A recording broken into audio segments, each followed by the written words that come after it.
नमस्कार, मैं हूँ रागिनी। हॉरर रागिनी में मैं आप सबका स्वागत करती हूँ। दोस्तों, आज मैं फिर एक बार सच्ची, डरावनी और रहस्यमयी घटना के साथ आप सबके सामने हाजिर हूँ। आज की घटना है इंदौर के कमल शर्मा की। कमल शर्मा पेशे से एक फोटोग्राफर हैं। उनका फोटो स्टूडियो है। कभी कभी वो बाहर के प्राइवेट ऑर्डर्स भी ले लेते हैं। उनके साथ ये घटना आज से 5 साल पहले घटी थी। एक दिन कमल शर्मा के पास एक प्राइवेट ऑर्डर आया। पेमेंट अच्छा मिल रहा था, साथ ही साथ आने जाने के लिए कन्वेंस भी मिल रहा था। इसलिए बिना किसी देरी किए कमल ने ऑर्डर ले लिया। ये घटना उसी रात की है, जिसे याद करके आज भी कमल शर्मा के रोंगटे खड़े हो जाते हैं। कमल बताते हैं कि इस ऑर्डर में दिक्कत सिर्फ एक ही बात की थी। पार्टी देर रात तक चलनी थी और उसके बाद वहां रुकने का कोई अच्छा ठिकाना नहीं था, इसलिए ट्रैवल करके घर वापस भी आना था। ये घटना उसी खौफनाक रात की है। काश उस रात की याद कमल अपने दिल से मिटा पाता। ऑर्डर वाली डेट पर कमल अपने कैमरा सेटअप के साथ वहां टाइम पर पहुंच गया। पार्टी 8 बजे शुरू भी हो गई। पार्टी अपने शबाब पर थी। सभी पार्टी में मस्त थे, झूम रहे थे। कमल भी अपने काम में व्यस्त था। लगातार पिक्चर्स क्लिक कर रहा था कि तभी अचानक से उसकी नजर एक बहुत ही खूबसूरत लड़की पर गई। उसका रंग गोरा, बालों का रंग सुनहरा और बड़ी बड़ी आंखें थी। एक गजब का अट्रैक्शन था। कमल ने उसके पिक्चर्स भी क्लिक किए। कमल ने देखा वो लड़की लगातार उसको घूरे जा रही है। कमल ने 1-2 बार उसे स्माइल भी दिया और इग्नोर कर दिया। थोड़ी देर बाद उसने देखा कि वो लड़की उसे बाहर आने के लिए इशारा कर रही है।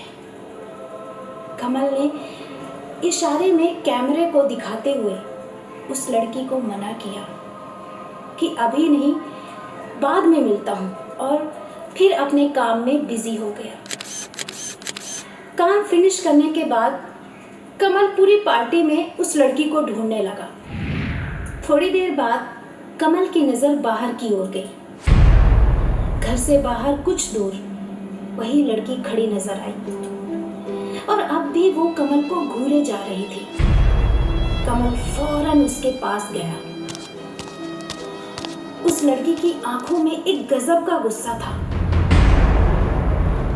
चांद की रोशनी में भी उसका रंग लाल सुर्ख नजर आ रहा था। कमल बहुत ही प्यार से उस लड़की से कहा, आई एम सॉरी, थोड़ी बिजी था इसलिए नहीं आ पाया। ऐसे आप यहाँ क्यों खड़ी हैं? अंदर नहीं आना? उस लड़की ने कोई रिएक्ट नहीं किया और बस घूरे जा रही थी। तभी वो लड़की कमल को घर के बाहर झाड़ियों की तरफ चलने के लिए कहने लगी। कमल ने उस लड़की को मना किया और घर के अंदर आ जाने को कहा। अब उस लड़की के चेहरे पर गुस्से की जगह नाराजगी का हाव भाव था। उसने हाथ के इशारे से कमल को घर की ओर लौट जाने को कहा और देखते ही देखते झाड़ियों की तरफ चली गई। कमल से रहा नहीं गया और वो भी उस लड़की के पीछे पीछे जाने लगा। शायद कमल की यही सबसे बड़ी गलती थी। उसने सोचा भी नहीं था कि इस बेवकूफ़ी का कितना भयानक अंजाम होगा। झाड़ियों की तरफ जाने पर उधर घुप अंधेरा था। कमल को बेचैनी महसूस होने लगी। उसे पसीना आने लगा। उसे महसूस होने लगा कि शायद अब कुछ गलत होने को है। उसके जेब में फोन था, लेकिन कपकपाहट की वजह से वो फोन निकाल भी नहीं पा रहा था। तभी उसकी नजर एक भूरे पत्थर पर पड़ी। उसने देखा कि वहां दो लोग बैठे हैं और आपस में बातें कर रहे हैं। कमल को थोड़ी राहत मिली और गिरते पड़ते उनकी ओर जाने लगा। जैसे ही उनके पास पहुंचा और वहां जो उसने देखा, उसकी रूह कांप गई। उस पत्थर पर वही लड़की बैठी थी जिसने कमल को झाड़ियों की तरफ आने के लिए इशारा किया था। अब उसका विकराल रूप कमल के सामने था। एक धड़ पर दो सर। ये भयानक नजारा देखकर कमल की चीख निकल गई। उस लड़की के धड़ पर जो दूसरा सर लगा था वो पूरी तरह कुचला हुआ था और उस भयानक आकृति से दिल दहला देने वाली आवाजें आ रही थी।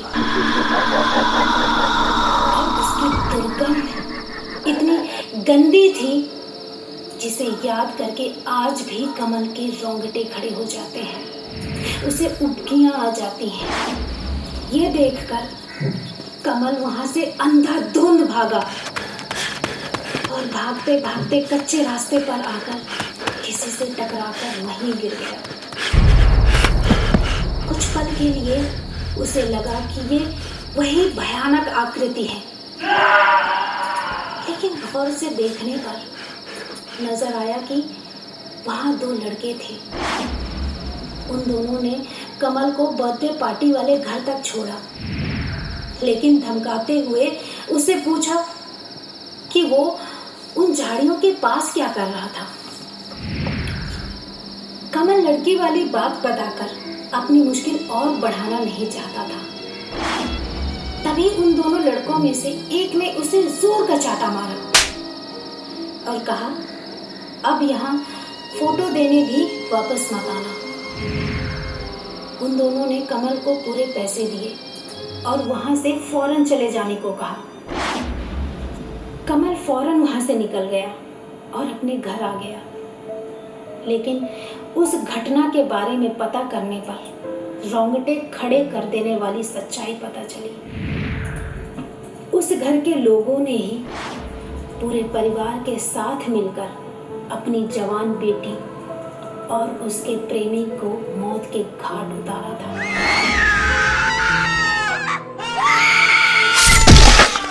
कहा जाता है कि उन दोनों को मारकर वहीं कहीं झाड़ियों के आसपास दफना दिया गया था।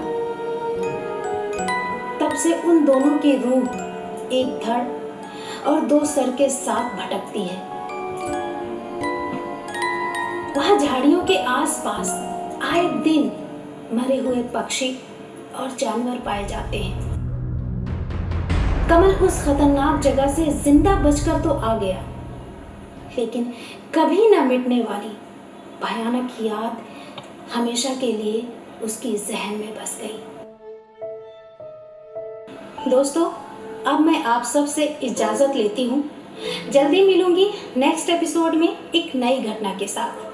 और आपको ये घटना कैसी लगी आप मुझे कमेंट बॉक्स में ज़रूर बताएं। और अगर आपके साथ भी ऐसी रहस्यमयी और डरावनी घटना हुई है तो आप मेरे साथ शेयर कर सकते हैं कमेंट बॉक्स में। हो सकता है मेरा अगला एपिसोड आपकी घटना पर हो। मेरे साथ जुड़े रहने के लिए मेरे चैनल को सब्सक्राइब करें। तब तक के लिए रागिनी की तरफ से आप सबको बाय बाय।